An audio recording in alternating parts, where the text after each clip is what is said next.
All welcome to our channel turning PSC. അപ്പം നമ്മളിന്ന് പഠിക്കാനായിട്ട് പോകുന്നത് 5ാം ക്ലാസ്സിലെ സോഷ്യൽ സയൻസിലെ ഒരു ചാപ്റ്ററാണ് നിയമവും സമൂഹവും. ചാപ്റ്ററിൻ്റെ പേരാണ് നിയമവും സമൂഹവും. ഒരു കുട്ടി ചാപ്റ്ററാണ്, കുറച്ച് കാര്യങ്ങളുള്ളൂ. 5ാം ക്ലാസ് ആയതുകൊണ്ട് തന്നെ ചെറിയ വീഡിയോ ആയിരിക്കും. കുറച്ച് കാര്യങ്ങൾ അതിനകത്ത് ഇമ്പോർട്ടൻ്റ് ആയിട്ട് പഠിക്കാനുണ്ട്. ആ ഇമ്പോർട്ടൻ്റ് പോയിന്റ് മാത്രമേ നമ്മൾ ഇതിനകത്ത് ഡിസ്കസ് ചെയ്യുന്നുള്ളൂ. ഓക്കെ, അപ്പോൾ നമുക്ക് സ്റ്റാർട്ട് ചെയ്യാം. നിയമവും സമൂഹവും. ഓക്കെ, അപ്പോൾ ആദ്യം തന്നെ ഇവിടെ എന്താണ് നിയമം എന്ന് കൊടുത്തിട്ടുണ്ട്, നമുക്ക് നോക്കാം. സ്കൂൾ വ്യവസ്ഥകളും മാർഗനിർദ്ദേശങ്ങളും അനുസരിക്കുന്നത് പോലെ സമൂഹത്തിൻ്റെ നിലനിൽപ്പിന് ചില വ്യവസ്ഥകളും മാർഗനിർദ്ദേശങ്ങളും പാലിക്കേണ്ടത് അനിവാര്യമാണ്. നമ്മളിപ്പോൾ സ്കൂളിൽ അല്ലെങ്കിൽ കോളേജിലൊക്കെ ആണെന്നാൽ നമ്മൾ അവിടുത്തെ ആ ഒരു മാർഗനിർദ്ദേശമൊക്കെ നമ്മൾ പാലിക്കും അല്ലേ. എന്ന് പറഞ്ഞതുപോലെ തന്നെ സമൂഹത്തിൻ്റെ നിലനിൽപ്പിന് എന്താണ് ചില വ്യവസ്ഥകളും മാർഗനിർദ്ദേശങ്ങളൊക്കെ ഉണ്ട്. അപ്പം നമ്മളത് കറക്റ്റായിട്ട് ഫോളോ ചെയ്യുക അല്ലെങ്കിൽ പാലിക്കേണ്ടത് അനിവാര്യമായ കാര്യമാണ്. സമൂഹത്തിൻ്റെ നിലനിൽപ്പിനും സുഗമമായ പ്രവർത്തനങ്ങൾക്കും വേണ്ടി ഏർപ്പെടുന്ന അംഗീകരിക്കപ്പെട്ട നിയന്ത്രണങ്ങളും വ്യവസ്ഥകളുമാണ് നിയമം എന്നതുകൊണ്ട് അർത്ഥമാക്കുന്നത്. എന്താണ്? സമൂഹത്തിൻ്റെ നിലനിൽപ്പിനും സുഗമമായ പ്രവർത്തനങ്ങൾക്കും വേണ്ടി ഏർപ്പെടുത്തുന്ന അംഗീകരിക്കപ്പെട്ട നിയന്ത്രണങ്ങളും വ്യവസ്ഥകളുമാണ് എന്തെന്ന് പറയുന്നത്? നിയമം എന്ന് പറയുന്നത്. മനുഷ്യർ സാമൂഹിക ജീവികൾ അല്ലേ. നമ്മൾ സമൂഹ ജീവിയാണല്ലേ. മനുഷ്യർ സാമൂഹിക ജീവികളാണ്. ഓരോ വ്യക്തിക്കും സമൂഹത്തിൽ മെച്ചപ്പെട്ട ജീവിതവും സംരക്ഷണവും ഉറപ്പുവരുത്തുന്നതിന് നിയമങ്ങൾ അനിവാര്യമാണ്. നമുക്കറിയാം അല്ലേ, നമ്മുടെ സമൂഹത്തിൽ അല്ലെ നമ്മുടെ രാഷ്ട്രം എടുത്തു കഴിഞ്ഞാൽ ഒരുപാട് നിയമങ്ങളുണ്ട്. നമ്മളതിനെ ഫോളോ ചെയ്ത് വരുന്നു അല്ലേ. ഓരോ വ്യക്തിക്കും സമൂഹത്തിൽ മെച്ചപ്പെട്ട ജീവിതവും സംരക്ഷണവും ഉറപ്പുവരുത്തുന്നതിന് നിയമങ്ങൾ അനിവാര്യമാണ്. സമൂഹത്തിലെ എല്ലാവരുടെയും ക്ഷേമത്തിന് വേണ്ടിയുള്ളതാണ് നിയമം. നിയമം എന്ന് പറയുന്നത് സമൂഹത്തിലെ എല്ലാവർക്കും അല്ലേ, ഇന്ന ആൾക്ക് മാത്രമേ ഉള്ളൂ അല്ലെങ്കിൽ ഇന്ന അങ്ങനെയൊന്നുമില്ല അല്ലേ. എല്ലാ ജനങ്ങളും എന്താണ് സമൂഹത്തിലെ ക്ഷേമത്തിന് വേണ്ടിയിട്ടുള്ള നിയമങ്ങൾ പാലിക്കേണ്ടതാണ്. ഒരു സാമൂഹിക കൂട്ടായ്മയിൽ അതിലെ അംഗങ്ങളായ വ്യക്തികളുടെ സ്വഭാവം, പെരുമാറ്റം, പ്രവൃത്തി, സ്വാതന്ത്ര്യം, അവകാശം തുടങ്ങിയവയ്ക്ക് മേൽ ചില വ്യവസ്ഥകളും നിയന്ത്രണങ്ങളും ആവശ്യമാണ്. അതായത് ഒരു സമൂഹ കൂട്ടായ്മയിൽ എന്താണ് അതിലെ അംഗങ്ങളായ വ്യക്തികളുടെ അവരുടെ സ്വഭാവം, അവരുടെ പെരുമാറ്റ രീതി, പ്രവൃത്തി, സ്വാതന്ത്ര്യം, അവകാശം തുടങ്ങിയവയ്ക്ക് മേൽ ചില വ്യവസ്ഥകളും നിയന്ത്രണങ്ങളും ആവശ്യമാണ്. വ്യക്തി താല്പര്യങ്ങൾ സംരക്ഷിക്കപ്പെടുന്നതോടൊപ്പം പൊതു താല്പര്യങ്ങൾ കൂടി പരിഗണിക്കപ്പെടേണ്ടതാണ്. അതായത് നമ്മുടെ താല്പര്യം മാത്രം പോരാ അല്ലേ, അതോടൊപ്പം പൊതുവായിട്ടുള്ള അല്ലെ പബ്ലിക്കായിട്ടുള്ള എല്ലാവരുടെയും താല്പര്യത്തിനും എന്താണ് അത് പരിഗണിക്കപ്പെടേണ്ട കാര്യം തന്നെയാണ്. വ്യക്തി താല്പര്യങ്ങൾ സംരക്ഷിക്കപ്പെടുന്നതോടൊപ്പം പൊതു താല്പര്യങ്ങൾ കൂടി പരിഗണിക്കപ്പെടേണ്ടതായിട്ടുണ്ട്. ഓക്കെ, ഇത്തരം സന്ദർഭങ്ങളിൽ സമൂഹത്തിന് ചില ചിട്ടകൾ ആവശ്യമായിരുന്നു അല്ലേ.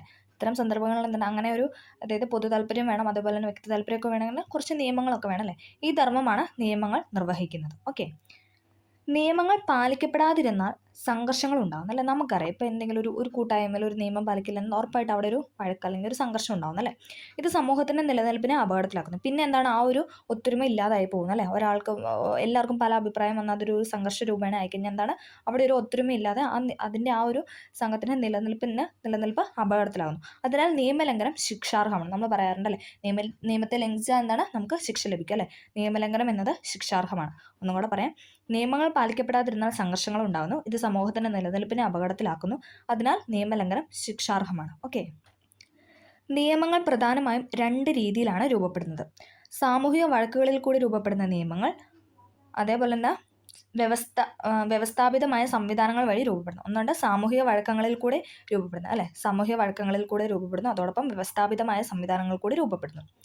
സാമൂഹിക വഴക്കങ്ങൾ അഥവാ സോഷ്യൽ നോംസ്, വഴക്കങ്ങൾ എന്നാണ് സാമൂഹിക വഴക്കങ്ങൾ അഥവാ സോഷ്യൽ നോംസ്. ഒരു പ്രത്യേക സാമൂഹിക സംഘത്തിലോ സംസ്കാരത്തിലോ സ്വീകാര്യമായി കണക്കാക്കപ്പെടുന്ന വിശ്വാസങ്ങൾ, മനോഭാവം, പെരുമാറ്റങ്ങൾ എന്നിവയുടെ അലിഖിത നിയമങ്ങളാണ് സാമൂഹിക വഴക്കങ്ങൾ എന്ന് പറയുന്നത്. എന്താണ് അലിഖിത? അതായത് എഴുതപ്പെടാത്ത അല്ലേ. ഒരു പ്രത്യേക സാമൂഹിക സംഘത്തിലോ സംസ്കാരത്തിലോ സ്വീകാര്യമായി കണക്കാക്കപ്പെടുന്ന വിശ്വാസങ്ങൾ, മനോഭാവങ്ങൾ, പെരുമാറ്റങ്ങൾ എന്നിവയുടെ അലിഖിത നിയമങ്ങളാണ് സാമൂഹിക വഴക്കങ്ങൾ കൊണ്ട് ഉദ്ദേശിക്കുന്നത്. ഓക്കെ, നമ്മൾ പറഞ്ഞു 2 തരത്തിലുണ്ട് നിയമങ്ങൾ, 2 തരത്തിലുണ്ട്. സാമൂഹിക വഴക്കങ്ങൾ വഴിയുണ്ട്, അതോടൊപ്പം വ്യവസ്ഥാപിതമായ സംവിധാനങ്ങളല്ലേ ഉണ്ട്. നമുക്ക് നോക്കാം. പ്രാചീന സമൂഹത്തിൽ നിലനിന്നിരുന്ന നിയമങ്ങളെല്ലാം തന്നെ വഴക്കങ്ങളിൽ നിന്ന് രൂപപ്പെട്ടതാണ്. അതായത് പണ്ട് കാലത്തെ നിയമങ്ങളെല്ലാം തന്നെ വഴക്കങ്ങളിൽ നിന്ന്, സാമൂഹിക വഴക്കങ്ങളിൽ നിന്ന് രൂപപ്പെട്ടവയാണ്. ഓക്കെ, ഇവ പൊതുവെ കൃത്യമായി എഴുതപ്പെടാത്തവയാണ്. നമ്മൾ പറഞ്ഞ അലിഖിതമാണെന്ന് പറഞ്ഞല്ല, അതായത് എഴുതിയൊന്നും വെച്ചിട്ടില്ല. സാമൂഹിക വഴക്കങ്ങളിൽ കൂടിയും ആചാരങ്ങളിൽ കൂടിയുമായിരുന്നു അവ നടപ്പിലാക്കിക്കൊണ്ടിരുന്നത്. സാമൂഹിക ക്രമങ്ങളുടെ ഭാഗമായി ഉണ്ടായിരുന്ന മിക്ക നിയമങ്ങളും പിന്നീട് മാറ്റപ്പെടുകയോ കാലോചിതമായി പരിഷ്കരിക്കപ്പെടുകയോ ചെയ്തിട്ടുണ്ട്. നിത്യജീവിതത്തിൽ നമുക്ക് പരിചിതമായ നിയമങ്ങൾ അല്ലേ, ഗതാഗത നിയമങ്ങൾ, വിദ്യാഭ്യാസ അവകാശ നിയമങ്ങൾ, ബാലാവകാശ നിയമം, മനുഷ്യാവകാശം, വിവരാവകാശം, അങ്ങനെ ഒരുപാട് നിയമങ്ങളല്ലേ നമുക്കറിയാവുന്ന പോയിന്റ്സ് ഉണ്ട്. ആധുനിക കാലഘട്ടത്തിൽ ഓരോ ഗവൺമെൻറ് നിയമനിർമ്മാണ സഭകൾ വഴിയാണ് രാഷ്ട്രത്തിന് ആവശ്യമായ നിയമങ്ങൾ നിർമ്മിക്കും. നമ്മൾ പഠിച്ചല്ലേ, നിയമനിർമ്മാണ സഭകൾ വഴിയാണ് എന്തെന്ന് പറയുന്നത് അല്ലേ, പാർലമെൻറ്റ് വഴിയാണ് നമുക്ക് നിയമങ്ങൾ രൂപീകരിക്കുന്നത് നമ്മൾ പഠിച്ചു അല്ലേ, നിയമനിർമ്മാണ സഭ. ഗവൺമെൻറ്റുകൾ മുൻകൈ എടുത്ത് നിർമ്മിക്കുന്ന നിയമങ്ങൾക്ക് പുറമെ ശക്തമായ പൊതുജന അഭിപ്രായത്തെ തുടർന്നും നിയമനിർമ്മാണ സഭ നിയമങ്ങൾ നിർമ്മിക്കാറുണ്ട് അല്ലേ. അതായത് ഗവൺമെൻറ് മുൻകൈ എടുത്തുകൊണ്ട് അതോടൊപ്പം എന്താണ് ഓരോ ജനങ്ങളല്ലേ, ഒരു കൂട്ടം ജനങ്ങൾ, അതായത് പൊതുജനങ്ങളുടെ അഭിപ്രായത്തെ മാനിച്ചും എന്താണ് നിയമനിർമ്മാണ സഭ നിയമങ്ങൾ രൂപീകരിക്കാറുണ്ട്. കോടതി വിധികളും വ്യാഖ്യാനങ്ങളും നിർദ്ദേശങ്ങളും പലപ്പോഴും പുതിയ നിയമങ്ങൾക്ക് കാരണമാകാറുണ്ട്. ഇപ്രകാരം കോടതി ഇടപെടലുകളിൽ കൂടിയും നിയമങ്ങൾ രൂപപ്പെടാറുണ്ട്. ഓക്കെ, ഇതൊക്കെ നമുക്ക് അറിയാവുന്ന പോയിന്റ്സ് അല്ലേ. നമുക്ക് രാഷ്ട്രം, ഇവിടെ ഒരു ബോക്സ് കൊടുത്തിട്ട് നമുക്ക് നോക്കാം. ഒരു നിശ്ചിത ഭൂപ്രദേശത്ത് ഭരണകൂടത്തിൻ്റെ കീഴിൽ ജീവിക്കുന്ന സംഘടിതമായ സമൂഹത്തെയാണ് രാഷ്ട്രം എന്നതുകൊണ്ട് അർത്ഥമാക്കുന്നത് അല്ലേ. നമ്മുടെ ഇന്ത്യ ഒരു രാഷ്ട്രമാണ് അല്ലേ. എന്താ പറയുന്നത്, ഒരു നിശ്ചിത ഭൂപ്രദേശത്ത് ഭരണകൂടത്തിന് കീഴിൽ അല്ലേ, നമ്മളെല്ലാം നമ്മുടെ ഇന്ത്യൻ ഭരണകൂടത്തിന് കീഴിൽ ജീവിക്കുന്ന ആൾക്കാരാണ്. ജീവിക്കുന്ന സംഘടിതമായ അല്ലേ, നമ്മളെല്ലാവരും സംഘടിച്ചാണ് നിൽക്കുന്നത് അല്ലേ. അല്ലാതെ എല്ലാവരും ഇപ്പം നമ്മൾ വേറെയാണ് അങ്ങനെയൊന്നുമല്ല, നമ്മളെല്ലാവരും ഇന്ത്യക്കാരാണെന്നല്ലേ, ഭാരതീയരാണെന്നാണ് നമ്മൾ പറയുന്നത്. ഓക്കെ, ഒരു നിശ്ചിത ഭൂപ്രദേശത്ത് ഭരണകൂടത്തിന് കീഴിൽ ജീവിക്കുന്ന സംഘടിതമായ സമൂഹത്തെയാണ് രാഷ്ട്രം എന്നതുകൊണ്ട് അർത്ഥമാക്കുന്നത്. ജനസംഖ്യ, ഭൂപ്രദേശം, ഗവൺമെൻറ്, പരമാധികാരം എന്നിവയാണ് രാഷ്ട്രത്തിൻ്റെ ഘടകങ്ങൾ. അപ്പം ഇതെല്ലാം എന്താണ് നമ്മുടെ ഇന്ത്യയിലുണ്ടല്ലേ.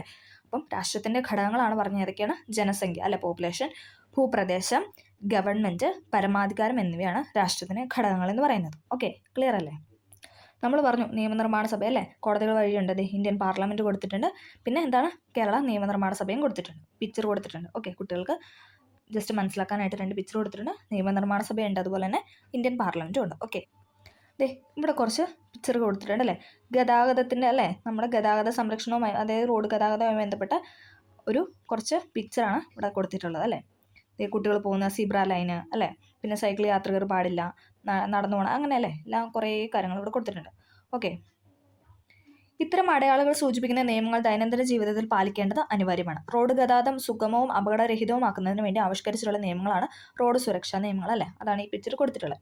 കാൽനട യാത്രക്കാരും വാഹനങ്ങൾ ഓടിക്കുന്നവരും ഈ നിയമങ്ങൾ പാലിക്കാൻ ബാധ്യസ്ഥരാണ് അല്ലേ. നമ്മൾ നടന്നു പോകുന്നവരും അതോടൊപ്പം എന്താണ് വാഹനങ്ങൾ ഓടിക്കുന്നവരൊക്കെ ഈ നിയമത്തിന് വിധേയരാണ്. ഓക്കെ, ആരും നിയമത്തിന് അതീതരല്ല. ഓക്കെ, ഗതാഗത നിയമങ്ങൾ അനുസരിക്കുന്നവരുടെ സ്വന്തം സുരക്ഷ മറ്റുള്ളവരുടെ സുരക്ഷ ഉറപ്പുവരുത്താൻ കഴിയുന്നു അല്ലേ. നമ്മൾ ഒരാൾ മാത്രം ശ്രമിച്ചാൽ പറയാം, ഓപ്പോസിറ്റ് വരുന്ന ആൾ ശ്രമിക്കണം. അപ്പം എന്താണ് ജനങ്ങളെല്ലാവരും ഒരേപോലെ ഗതാഗത നിയമം പാലിച്ചാൽ മാത്രമാണ് അതിനൊരു സംരക്ഷണവും സുരക്ഷയൊക്കെ നമുക്ക് ഉറപ്പാക്കാനായിട്ട് സാധിക്കും. റോഡ് സുരക്ഷാ നിയമങ്ങളെക്കുറിച്ച് അവബോധം ഉണ്ടാക്കാനായി പ്ലക്കാർഡുകൾ, മുദ്രാഗീതങ്ങൾ എന്നിവ തയ്യാറാക്കി റോഡ് സുരക്ഷാ ദിനത്തിൽ റാലി സംഘടിപ്പിച്ചു. നിൽക്കൂ, നോക്കൂ, നീങ്ങും, അങ്ങനെ ഓരോ കളറിലല്ലേ, റെഡ്, യെല്ലോ, പച്ച, ഗ്രീനൊക്കെ ആയിട്ട് കൊടുത്തിട്ടുണ്ട്. പിന്നെ സുരക്ഷിത യാത്ര എന്ന് പറഞ്ഞിട്ടൊരു പ്ലക്കാർഡൊക്കെ കൊടുത്തിട്ടുണ്ട് അല്ലേ. അടുത്തൊരു ബോക്സാണ് ഇവിടെ, കാൽനട യാത്രക്കാരുടെ ശ്രദ്ധയ്ക്ക് കുറച്ച് പോയിന്റ്സ് ഉണ്ട്, നമുക്ക് നോക്കാം. നമ്മുടെ രാജ്യത്തെ വാഹന ഗതാഗതം റോഡിൻ്റെ ഇടതുവശത്തു കൂടിയാണ് അല്ലേ. വാഹന ഗതാഗതം പോകുന്ന ഇടതുവശത്തു കൂടിയും അല്ലെ. നമ്മളെപ്പോഴും പറയുന്നത് നമ്മൾ നടന്നു പോകുമ്പോൾ എപ്പോഴും റൈറ്റ് സൈഡ് പോകണം, നമ്മൾ കുഞ്ഞിനെ മുതൽ പഠിക്കാറുണ്ട് അല്ലേ. ഓക്കെ, റോഡിൻ്റെ വലതുവശം ചേർന്ന് നടന്നാൽ എതിരെ വരുന്ന വാഹനങ്ങൾ വ്യക്തമായി കാണാനായിട്ട് സാധിക്കും.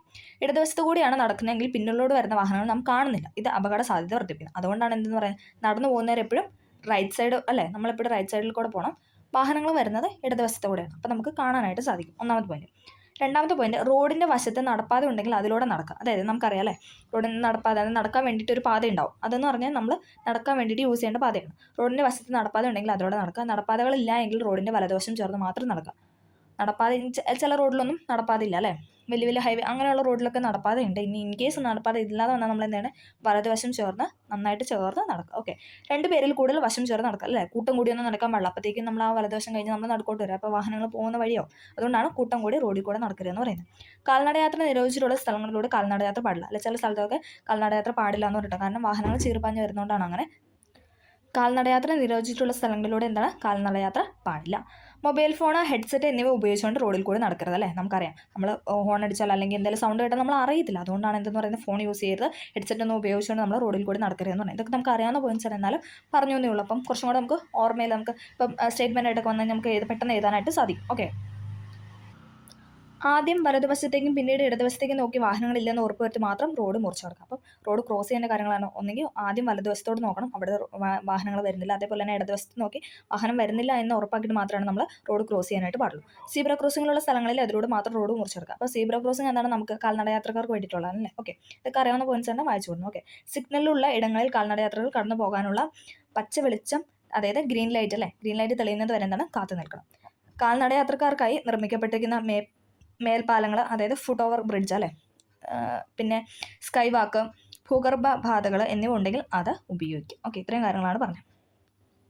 നിയമവും സൈബർ ലോകവും നമുക്ക് നോക്കാം. സൈബർ തട്ടിപ്പ്, വിദേശ പൗരൻ അറസ്റ്റ്. വീഡിയോ കോളിലും വ്യാജൻ, സുഹൃത്തിൻ്റെ മുഖം കാണിച്ച് പണം തട്ടി. വ്യാജ സാമൂഹ്യ മാധ്യമ പ്രൊഫൈൽ ഉപയോഗിച്ച് സാമ്പത്തിക തട്ടിപ്പ്. ഓൺലൈൻ ഇടപാട് നടത്തുന്നവർക്ക് ലക്കി കൂപ്പൺ അയച്ച് തട്ടിപ്പ്. ജാഗ്രത പാലിക്കുക. അല്ലേ, കുറേ കാര്യങ്ങളാണല്ലേ പറഞ്ഞു വയ്ക്കുന്നത്. നമുക്കൊക്കെ ഡെയിലി നമ്മൾ കാണുന്ന ഓരോ ന്യൂസാണ് പറഞ്ഞു വെച്ചത്. വാർത്താ തലക്കെട്ടുകൾ വായിച്ചില്ലേ. നവമാധ്യമങ്ങളിലൂടെ എത്ര തട്ടിപ്പുകളാണല്ലേ, നമുക്ക് തന്നെ അറിയാം. നമ്മളിപ്പോൾ ന്യൂസ് തുറന്നാൽ ഇതിൽ മാത്രം ഉണ്ടല്ലേ. ഓക്കെ, ഇൻ്റർനെറ്റ് ഗെയിമുകൾ, മൊബൈൽ ആപ്പുകൾ, ഓൺലൈൻ സേവനങ്ങൾ എന്നിവയിൽ ധാരാളം തട്ടിപ്പുകൾ നടക്കുന്നുണ്ട്, നമുക്കറിയാം. ഇത്തരം സാഹചര്യങ്ങളിൽ നിന്ന് സംരക്ഷണം ലഭിക്കുന്നതിന് വേണ്ടി ആവിഷ്കരിച്ച നിയമമാണ് വിവര സാങ്കേതിക വിദ്യ നിയമം 2000. ഇമ്പോർട്ടൻ്റ് ആണ്, വിവര സാങ്കേതിക വിദ്യ നിയമം 2000. ഓക്കെ, നമുക്ക് നോക്കാം. അത് ഡീറ്റെയിൽ ആയിട്ട് കൊടുത്തിട്ടുണ്ട്. വിവര സാങ്കേതിക വിദ്യ നിയമം 2000. വിവര സാങ്കേതിക വിദ്യ ഉപയോഗിച്ചുള്ള ഇടപാടുകൾക്ക് നിയമപരമായ അംഗീകാരവും സുരക്ഷിതത്വവും ഉറപ്പുവരുത്തുന്നതിനായി നിലവിൽ വന്ന നിയമമാണ് വിവര സാങ്കേതിക വിദ്യ നിയമം 2000. സൈബർ കുറ്റകൃത്യങ്ങളിൽ ഏർപ്പെടുന്നവർക്ക് കർശനമായ ശിക്ഷയാണ് വിവര സാങ്കേതിക വിദ്യ നിയമം 2000 പ്രകാരം വ്യവസ്ഥ ചെയ്തിരിക്കുന്നത്. ഒന്നുകൂടെ പറയാം. വിവര സാങ്കേതിക വിദ്യ ഉപയോഗിച്ചുള്ള ഇടപാടുകൾക്ക് നിയമപരമായ അംഗീകാരം സുരക്ഷിതത്വവും ഉറപ്പുവരുത്തുന്നതിനായി നിലവിൽ വന്ന നിയമമാണ് വിവര സാങ്കേതിക വിദ്യ നിയമം 2000. വർഷം പഠിക്കണേ 2000. സൈബർ കുറ്റകൃത്യങ്ങളിൽ ഏർപ്പെടുന്നവർക്ക് കർശനമായ ശിക്ഷയാണ് ഇതിലൂടെ വ്യവസ്ഥ ചെയ്തിരിക്കുന്നത്. ഓക്കെ, ഇനി ഇവിടെ കുട്ടികളും കുറച്ച് അവകാശങ്ങൾ, കുട്ടികളുടെ അവകാശങ്ങളെ കുറിച്ചുള്ള കാര്യങ്ങളാണ് കൊടുത്തത്. ബാലവേല നിരോധന നിയമം ലംഘിച്ചു, ഹോട്ടൽ ഉടമയ്ക്കെതിരെ കേസെടുത്തു. അല്ലേ, ഹോട്ടലിൽ എന്താണ്, കുഞ്ഞു കുട്ടികളെ കൊണ്ടൊക്കെ പണിയെടുത്തു, അതുകൊണ്ട് ഹോട്ടൽ ഉടമയ്ക്കെതിരെ കേസെടുത്തു. ബാലനീതി നിയമം നിലവിൽ വന്നതോടെ കുട്ടികൾക്കെതിരെയുള്ള കുറ്റകൃത്യങ്ങൾ കുറഞ്ഞു. അല്ലേ, അവരെ കൊണ്ട് ജോലി ചെയ്യിപ്പിക്കലൊക്കെ കുറഞ്ഞു വന്നു. കണ്ടു കഴിഞ്ഞാൽ എന്താണ്, കർശന ശിക്ഷയായിട്ട് കിട്ടുന്നതുകൊണ്ട് തന്നെ ആൾക്കാരിപ്പോൾ അങ്ങനെയുള്ള കാര്യങ്ങളൊക്കെ കുറഞ്ഞു വരുന്നുണ്ട്. അല്ലേ, വിദ്യാഭ്യാസ അവകാശ നിയമം പ്രാബല്യത്തിൽ. ശൈശവ വിവാഹ നിരോധന നിയമം നിലവിൽ വന്നു. ഓക്കെ, കുറേ വാർത്താ തലക്കെട്ടാണ്. സുരക്ഷിതമായ ബാല്യം ഓരോ കുട്ടിയുടെയും അവകാശമാണ്. നമ്മൾ പറഞ്ഞല്ലേ, അതൊക്കെ നമ്മുടെ മൗലിക അവകാശമാണ്. സുരക്ഷിതമായ ബാല്യം ഓരോ കുട്ടിയുടെയും അവകാശമാണ്. സുരക്ഷ മുൻനിർത്തി ഇന്ത്യൻ ഭരണഘടന കുട്ടികൾക്ക് ചില അവകാശങ്ങൾ ഉറപ്പ് നൽകുന്നുണ്ട്. അതാണ് ഏതെന്ന് പറഞ്ഞാൽ ഫസ്റ്റ് നിയമം എന്ന് പറയുന്നത് ഏതാണ്, ബാലവേല നിരോധന നിയമം 1986. വർഷം പഠിക്കണേ. ബാലവേല നിരോധന നിയമം 1986. ഇയർ കാണാതെ പഠിക്കണം കേട്ടോ. ബാലവേല നിരോധന നിയമം 1986. 14 വയസ്സിന് താഴെയുള്ള കുട്ടികളെ ജോലി ചെയ്യിക്കുന്നത് കുറ്റകരമാണ് അഥവാ ശിക്ഷാർഹമാണ്. അതെന്ന് പറയുന്ന നിയമമാണ് ഇതെന്ന് പറഞ്ഞാൽ ബാലവേല നിരോധന നിയമം 1986. 1986. എത്ര വയസ്സാണ്, അതിൽ ഏജ് ചോദിച്ചിട്ടുണ്ട്. 14, 18, 16 എന്നൊക്കെ തരും. 14 വയസ്സാണ്. 14 വയസ്സിന് താഴെയുള്ള കുട്ടികളെ ജോലിക്ക് നിയമിക്കുന്നത് കുറ്റകരമാണ്. 1986 ബാലവേല നിരോധന നിയമപ്രകാരം 14 വയസ്സിന് താഴെയുള്ള കുട്ടികളെ എന്താണ്, ശിക്ഷാർഹമാണ്. ഓക്കെ, ക്ലിയർ ആയെന്ന് പ്രതീക്ഷിക്കുന്നു. അടുത്ത ഇമ്പോർട്ടൻ്റ് ആയ നിയമമാണ് വിദ്യാഭ്യാസ അവകാശ നിയമം 2009. നമ്മൾ പറഞ്ഞായിരുന്നല്ലേ, 2009 വിദ്യാഭ്യാസ അവകാശ നിയമം. ഓക്കെ, 6 മുതൽ 14 വയസ്സ് വരെയുള്ള കുട്ടികൾക്ക് സൗജന്യവും നിർബന്ധിതവുമായ പ്രാഥമിക വിദ്യാഭ്യാസം ഉറപ്പു നൽകുന്നു. അതെന്ന് പറയുന്നത് മൗലിക അവകാശമാണ്. അല്ലേ, 6 മുതൽ 14 വയസ്സ് വരെയുള്ള കുട്ടികൾക്ക് സൗജന്യവും നിർബന്ധിതവുമായ പ്രാഥമിക വിദ്യാഭ്യാസം. ഇവിടെ നോക്കി പ്രായം പഠിക്കണം, 6 മുതൽ 14 വയസ്സ് വരെ. ബാലവേലയാണെങ്കിൽ 14 വയസ്സിന് താഴെ. ഓക്കെ, അങ്ങനെ കണക്ട് ചെയ്ത് പഠിക്കുക. വിദ്യാഭ്യാസ അവകാശ നിയമം 2009 പ്രകാരം 6 മുതൽ 14 വയസ്സ് വരെയുള്ള കുട്ടികൾക്ക് സൗജന്യവും നിർബന്ധിതവുമായ പ്രാഥമിക വിദ്യാഭ്യാസം ഉറപ്പ് നൽകും. 5ാം ക്ലാസ്സിലെ പുസ്തകമാണെങ്കിലും അത്യാവശ്യം കുറേ പോയിന്റ്സ് ഉണ്ട്, കുട്ടി ബോക്സ് ആയിട്ട് നൽകിയിട്ടുണ്ട്. അപ്പോൾ എല്ലാവരും പഠിക്കാനായിട്ട് ശ്രമിക്കുക. ഓക്കെ, പഠിച്ചവർക്ക് എന്താണ്, ഇതൊരു റിവിഷനും ആവും. ഓക്കെ, 6 മുതൽ 14 വയസ്സ് വരെയുള്ള കുട്ടികൾക്ക് സൗജന്യവും നിർബന്ധിതവുമായ പ്രാഥമിക വിദ്യാഭ്യാസം ഉറപ്പ് നൽകുന്ന അവകാശമാണ് വിദ്യാഭ്യാസ അവകാശ നിയമം 2009. സൗജന്യ നിർബന്ധിതമായ പ്രാഥമിക വിദ്യാഭ്യാസം എന്ന് കേൾക്കുമ്പോൾ തന്നെ നമുക്ക് എന്താണ് വിദ്യാഭ്യാസ അവകാശമെന്ന് മനസ്സിലാവും. അതിൻ്റെ വർഷം 2009 പഠിക്കുക. ഓക്കെ, അടുത്തതാണ് ബാലാവകാശ സംരക്ഷണ കമ്മീഷൻ. ഇതാണ് ബാലാവകാശ സംരക്ഷണ കമ്മീഷൻ. കുട്ടികളുടെ അവകാശങ്ങൾ സംരക്ഷിക്കുവാൻ വേണ്ടി ദേശീയ തലത്തിൽ ദേശീയ ബാലാവകാശ സംരക്ഷണ കമ്മീഷനും സംസ്ഥാന തലത്തിൽ എന്താണ് സംസ്ഥാന ബാലാവകാശ സംരക്ഷണ കമ്മീഷനും പ്രവർത്തിക്കുന്നുണ്ട്. നമുക്കറിയില്ല, നമ്മൾ കഴിഞ്ഞ ക്ലാസ്സിൽ പറഞ്ഞായിരുന്നു. ബാലാവകാശ സംരക്ഷണ കമ്മീഷൻ ദേശീയ തലത്തിലുണ്ട്, അതോടൊപ്പം എന്താണ് സംസ്ഥാന തലത്തിലും ഉണ്ട്. ഓക്കെ, ഇനി അടുത്തൊരു ബോക്സ് ഇവിടെ കൊടുത്തിട്ടുണ്ട്, ബാലനീതി നിയമം. അപ്പം നമ്മൾ നിയമങ്ങൾ പറഞ്ഞു, ബാലാവകാശം പറഞ്ഞു, വിദ്യാഭ്യാസ അവകാശം പറഞ്ഞു, ബാലവേല നിരോധന നിയമം പറഞ്ഞു. ഇനി അടുത്ത് നമ്മൾ പറയുന്നത് ബാലനീതി നിയമം 2015. ഇയർ പഠിക്കണേ 2015. സുരക്ഷിത ബാല്യം ഉറപ്പുവരുത്തുന്നതിനായി 2015 നിലവിൽ വന്ന നിയമമാണ് ബാലനീതി നിയമം. കുട്ടികളെ ഉപദ്രവിക്കുക, കുട്ടികളെ അവഗണിക്കുക, ഭിക്ഷാടനത്തിനായിട്ട് കുട്ടികളെ ഉപയോഗിക്കുക, അടിമ വേല ചെയ്യിക്കുക, ലഹരി വസ്തുക്കൾ കുട്ടികൾക്ക് നൽകുക, അതിൻ്റെ വിൽപ്പനയ്ക്കായി കുട്ടികളെ ഉപയോഗിക്കുക, അല്ലേ, ലഹരി വസ്തുക്കളൊക്കെ വിൽക്കാനായിട്ട് കുട്ടികളെ ഉപയോഗിക്കുക തുടങ്ങിയവ ഈ നിയമം അനുസരിച്ച് ശിക്ഷാർഹമാണ്. അതേ നിയമം എന്ന് പറഞ്ഞാൽ ബാലനീതി നിയമം 2015.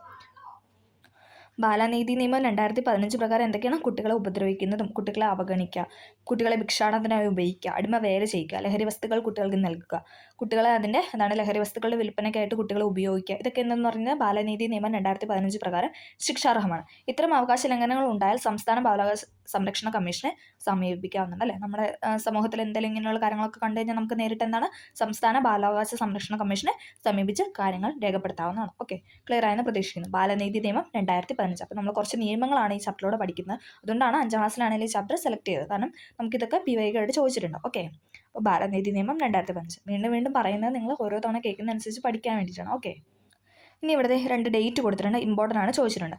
നവംബർ 20 ലോക ബാലാവകാശ സംരക്ഷണ ദിനം.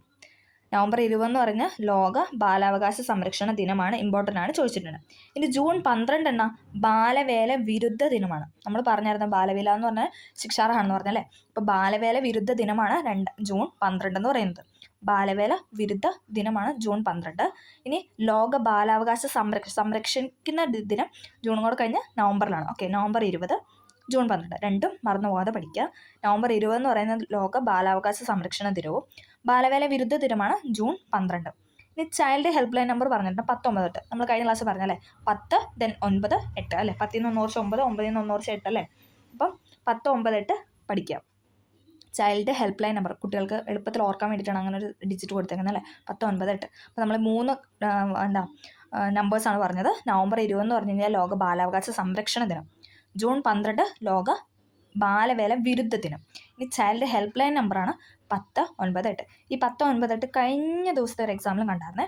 എനിക്ക് തോന്നുന്നു LDC അങ്ങനെ ഏതോ LGSO അങ്ങനെ ഏതോ ഒരു ക്വസ്റ്റിൻ്റെ LGS ആണെന്ന് തോന്നുന്നു ക്വസ്റ്റ് പേപ്പറിൽ ഉണ്ടായിരുന്നു. 10, 9, 8 എന്ന് പറഞ്ഞാൽ ചൈൽഡ് ഹെൽപ്പ് ലൈൻ നമ്പറാണ്. ഓക്കെ, അപ്പോൾ അതുകൊണ്ട് ആ ഒരു സീരിയസ്നെസ്സോട് കൂടി ഡേറ്റ് ഒക്കെ കറക്റ്റായിട്ട് പഠിക്കാം. ജൂൺ 12 ബാലവേല വിരുദ്ധ ദിനം, നവംബർ 20 ലോക ബാലാവകാശ സംരക്ഷണ ദിനം. റിപ്പീറ്റ് ചെയ്ത് പറയുന്നത് നിങ്ങൾക്ക് പഠിക്കാൻ വേണ്ടിയിട്ടാണ്. ഓക്കെ, ഇനി അടുത്ത ഇമ്പോർട്ടൻ്റ് ആയിട്ടുള്ളൊരു ആക്ടാണ് പോക്സോ ആക്ട്. നമ്മൾ പറഞ്ഞായിരുന്നല്ലേ പോക്സോയുടെ ഫുൾ ഫോം ഒക്കെ ഡിഗ്രി ലെവലിലൊക്കെ ചോദിച്ചിട്ടുണ്ട്. Protection of children from sexual offences. അതിൻ്റെ ഫുൾ ഫോമാണ് protection of children from sexual offences act. എന്നാൽ വന്നതെന്ന് ചോദിച്ചിട്ടുണ്ട് 2012 പഠിക്കണം. ലിംഗപദവി വ്യത്യാസമില്ലാതെ കുട്ടികൾക്കെതിരെ, അതായത് ആൺകുട്ടികൾക്കും പെൺകുട്ടികൾക്കെതിരെ 18 വയസ്സ് താഴെയുള്ള ആൺകുട്ടികൾക്കും പെൺകുട്ടികൾക്കെതിരെ എന്തെങ്കിലും ഇത് വന്നാൽ സെക്ഷൽ ആയിട്ടുള്ള ഇത് വന്നാൽ എടുക്കുന്ന ആക്ടാണ് ഇത് എന്നുള്ള പോക്സോ ആക്ട്. ലിംഗപദവി വ്യത്യാസമില്ലാതെ കുട്ടികൾക്കെതിരെയുള്ള ലൈംഗിക അതിക്രമങ്ങളിൽ നിന്ന് അവരെ സംരക്ഷിക്കുന്നതിനായി നിലവിൽ വന്ന നിയമമാണ് പോക്സോ ആക്ട്. ലൈംഗിക കുറ്റകൃത്യങ്ങളിൽ നിന്നും കുട്ടികളെ സംരക്ഷിക്കുന്നതിനുള്ള നിയമം അല്ലേ. നമ്മൾ പറഞ്ഞ സെക്ഷൽ ഒഫൻസസ് ആണ്. ലൈംഗിക കുറ്റകൃത്യങ്ങളിൽ നിന്നും കുട്ടികളെ സംരക്ഷിക്കുന്നതിനുള്ള നിയമമാണ് പോക്സോ ആക്ട് 2012. വർഷം ചോദിച്ചിട്ടുണ്ട്. എല്ലാ എക്സാമിനും ചോദിക്കും, കാരണം പോക്സോ ആക്ട് അതുപോലെ ഇമ്പോർട്ടൻ്റ് ആണ്. എല്ലാ എക്സാമിനും PYK ചോദിച്ച് കണ്ടിട്ടുണ്ട്. ഓക്കെ, ജസ്റ്റ് വർഷമെങ്കിലും ചോദിക്കും, അല്ലെങ്കിൽ പോക്സോയുടെ ഫുൾ ഫോം ആയിരിക്കും ചോദിക്കുന്നത്, അല്ലെങ്കിൽ കുട്ടികളുടെ പ്രായമായിരിക്കും ചോദിക്കുന്നത്. പിന്നെ ആൺകുട്ടികൾക്കാണ് പെൺകുട്ടികൾ അങ്ങനെയൊക്കെയാണ്, അങ്ങനെ അങ്ങോട്ടും ഇങ്ങോട്ടൊക്കെ തിരിച്ചും മറിച്ചൊക്കെ PSC ചോദിച്ച് കണ്ടിട്ടുണ്ട്. അതുകൊണ്ട് പോക്സോ ആക്ട് നന്നായിട്ട് പഠിക്കാം. അന്താരാഷ്ട്ര തലത്തിൽ 1989 നിലവിൽ വന്ന കുട്ടികളുടെ അവകാശ ഉടമ്പടി അംഗീകരിച്ചുകൊണ്ടാണ് ഇന്ത്യ ഗവൺമെൻറ് പോക്സോ ആക്ട് പാസ്സാക്കിയത്. വർഷം ചോദിച്ചാൽ 2012. ഓക്കെ, ഇതിൽ കുട്ടികളുടെ പ്രായം പറഞ്ഞിട്ടില്ല. 18 വയസ്സ് താഴെയുള്ള ആൺകുട്ടികളും പെൺകുട്ടികളും അങ്ങനെ ലിംഗഭേദമില്ല, അതായത് ലിംഗപദവി വ്യത്യാസം ഇല്ലാതെ ആൺകുട്ടികൾക്കും പെൺകുട്ടികൾക്കെതിരെയുള്ള ലൈംഗിക അതിക്രമങ്ങളിൽ നിന്ന് സംരക്ഷിക്കുന്നതിനായി വന്നതാണ് പോക്സോ ആക്ട് 2012. ഓക്കെ, വീണ്ടും പറയുന്നത് എന്താണെന്ന് വെച്ചാൽ പഠിക്കാൻ വേണ്ടിയിട്ടാണ്. ഓക്കെ, ഇനി അടുത്തത് ഇവിടെ 2 ബോക്സ് കൊടുത്തിട്ടുണ്ട്. സുപ്രീം കോടതിയും കൊടുത്തിട്ടുണ്ട്, അതായത് ഇന്ത്യയിലെ പരമോന്നത നീതിപീഠം അല്ലേ, നമുക്കറിയാം. പിന്നെന്താണ് കേരള ഹൈക്കോടതി അല്ലേ, സ്റ്റേറ്റിലെ ഉയർന്ന കോടതി അല്ലേ. നമുക്കൊന്ന് നോക്കാം. ഇന്ത്യയുടെ പരമോന്നത കോടതിയാണ് സുപ്രീം കോടതി. ന്യൂഡൽഹിയാണ് സുപ്രീം കോടതിയെ സ്ഥിതി ചെയ്യുന്നത്. ആസ്ഥാനം ചോദിച്ചാൽ ന്യൂഡൽഹി. ഇമ്പോർട്ടൻ്റ് ആണ്. സുപ്രീം കോടതിയുടെ ആസ്ഥാനം ന്യൂഡൽഹി. ന്യൂഡൽഹി അങ്ങനെ 2 ഓപ്ഷൻ തരും. അതുകൊണ്ട് ന്യൂഡൽഹി ആയിട്ട് കറക്റ്റായിട്ട് പഠിക്കും. ഇന്ത്യയുടെ പരമോന്നത കോടതി അല്ലേ, നമുക്കറിയാം ഇന്ത്യയിലെ ഏറ്റവും ഉയർന്ന കോടതിയാണ് എന്നാണ് സുപ്രീം കോടതി. ഇനി കേരള ഹൈക്കോടതി, അപ്പോൾ നമുക്കറിയാം സ്റ്റേറ്റിലെ ഏറ്റവും ഉയർന്ന കോടതി. സംസ്ഥാനത്തെ ഏറ്റവും ഉയർന്ന കോടതിയാണ് ഹൈക്കോടതി എന്ന് പറയുന്നത്. കേരളത്തിൽ വരുമ്പോൾ കേരള ഹൈക്കോടതി. ഓക്കെ, എറണാകുളത്താണ് കേരള ഹൈക്കോടതി സ്ഥിതി ചെയ്യുന്നത്. ചോദിച്ചിട്ടുണ്ട്. കേരള ഹൈക്കോടതിയുടെ ആസ്ഥാനം എറണാകുളം. ഇനി സുപ്രീം കോടതി ആണെങ്കിൽ ന്യൂഡൽഹി. ഓക്കെ, ഇനി അവരുടെ സ്ട്രക്ചറാണ് കൊടുത്തിരിക്കുന്നത്. നമ്മൾ കഴിഞ്ഞ ക്ലാസ് പഠിച്ചായിരുന്നു അല്ലേ. സുപ്രീം കോടതി, ദെൻ താഴേക്ക് വരുമ്പോൾ ഹൈക്കോടതി. അപ്പം മുകളിലോട്ട് പോകുന്നതനുസരിച്ച് എന്താണ് കുറഞ്ഞു വരുന്നത് അല്ലേ. സുപ്രീം കോടതി ഒരെണ്ണമല്ലേ ഉള്ളൂ നമ്മുടെ ഇന്ത്യയിൽ ഒരു കോടതി. ദെൻ സ്റ്റേറ്റിലോട്ട് വരുമ്പോൾ അല്ലേ 28 സ്റ്റേറ്റുണ്ട്, 28 ഹൈക്കോടതികളുണ്ടല്ലേ. ദെൻ അതിൻ്റെ താഴെ ജില്ലാ കോടതിയുണ്ട്. പിന്നെ കീഴ്ക്കോടതികളായ നമ്മൾ പറഞ്ഞായിരുന്നു മുൻസിഫ്, മജിസ്ട്രേറ്റ്, സിവിൽ കോടതി, ഇതൊക്കെ എന്താണ് കീഴ്ക്കോടതികൾ ഉൾപ്പെടുന്നതാണ്. ഓക്കെ, നിയമത്തിൻ്റെ പരമാധികാരം ഉറപ്പുവരുത്തുക എന്നതാണ് കോടതികളുടെ മുഖ്യ ചുമതല. നിയമങ്ങൾ പാലിക്കുന്നത് കൊണ്ടാണ് നമുക്ക് സാമൂഹ്യ ജീവിതം സാധ്യമാകുന്നത്. ഇത് തിരിച്ചറിഞ്ഞ് പ്രവർത്തിക്കേണ്ടത് നാം ഓരോരുത്തരുടെയും കടമയാണ്. ഓക്കെ, അങ്ങനെയാണ് പറഞ്ഞു വെച്ചിരിക്കുന്നത്. ഓക്കെ, അപ്പോൾ നമ്മൾ 5ാം ക്ലാസ്സിലെ ചാപ്റ്റർ ആണെങ്കിൽ കൂടി നമ്മൾ ഒരുപാട് പോയിൻറ്റ്സ് പഠിച്ചു, കുറേ നിയമങ്ങളൊക്കെ നമ്മൾ ഇതിനകത്ത് പഠിച്ചല്ലേ. അപ്പം പഠിച്ചവർക്ക് എന്താണ് ഇതൊരു നല്ല റിവിഷൻ ആയെന്ന് വിചാരിക്കുന്നു, എല്ലാവർക്കും ഹെൽപ്ഫുൾ ആയെന്ന് വിചാരിക്കുന്നു. നമ്മളിതിൻ്റെ ബാക്കി ക്ലാസ് ഓരോ ചാപ്റ്ററായിട്ട് നമ്മൾ ഇടുന്നതായിരിക്കും. അപ്പോൾ എല്ലാവർക്കും ഇഷ്ടമായെന്ന് വിചാരിക്കുന്നു. ഇഷ്ടമായെങ്കിൽ ഒന്ന് ലൈക്ക് ചെയ്ത് സപ്പോർട്ട് ചെയ്യുക. Okay, thank